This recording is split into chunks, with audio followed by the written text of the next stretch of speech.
ராமராமா, December 24ஆம் தேதி புதன்கிழமை, புதவாசரக, விஸ்வாவசு வருடம், மார்கழி மாசம் 9ஆம் தேதி, வளர்ப்பிறை, அதாவது சுக்லபக்ஷம், சதுர்த்தி திதி, காலை 11 மணி 13 வரை, பின்பு பஞ்சமி திதி, அவிட்ட நட்சத்திரம், ஹர்ஷண யோகா, பத்ராகரணம், ராகுகாலம் மதியம் 12 மணி முதல் 1:30 மணி வரை, யமகண்டம் காலை 7:30 மணி முதல் 9 மணி வரை. சகுன சாஸ்திரங்கள் நமக்கு கூறும் செய்தி என்ன? சகுன சாஸ்திரம் அப்படின்னா சகுனம் பார்க்கறது அப்படின்னு சொல்றோமே, அதுதான். என்னது அது சகுனம் பார்க்கறது? சகுனிஹி அப்படின்னா பக்ஷிக்கு பேரு, பறவைக்கு பேரு சம்ஸ்கிருதத்துல சகுனிஹின்னு பேரு.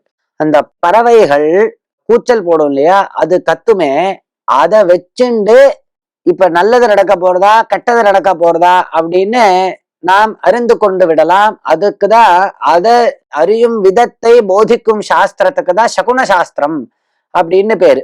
இந்த சகுனின்னு சொல்லக்கூடிய பட்சிகளுடைய ஒரு சப்தத்தை வைத்து கொண்டு இவனுக்கு வரக்கூடிய நன்மையும் கெடுதலையும் முன்பே அறிந்து கொள்வது, அதுக்குதான் சகுனி சாஸ்திரம்னு பேரு. அது சூச்சிப்பிக்கும், அது வாஸ்தவம் தான், அது சூச்சிப்பிக்கும், அவ்வளவுதான்.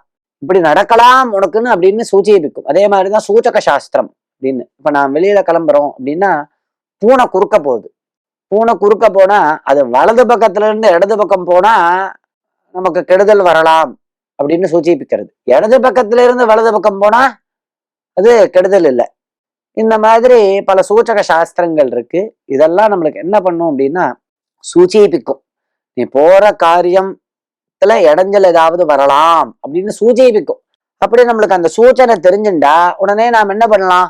சரி, கொஞ்சம் தள்ளி போடலாம் அந்த காரியத்தை. இல்ல கிளம்பின உடனே அப்படியே போகாம மறுபடியும் வீட்டுக்கு வந்துட்டு சுவாமி நமஸ்காரம் பண்ணிட்டு ஒரு தீர்த்தத்தை ஜலத்தை குடிச்சுட்டு அப்புறம் திரும்பி கிளம்பி போறது.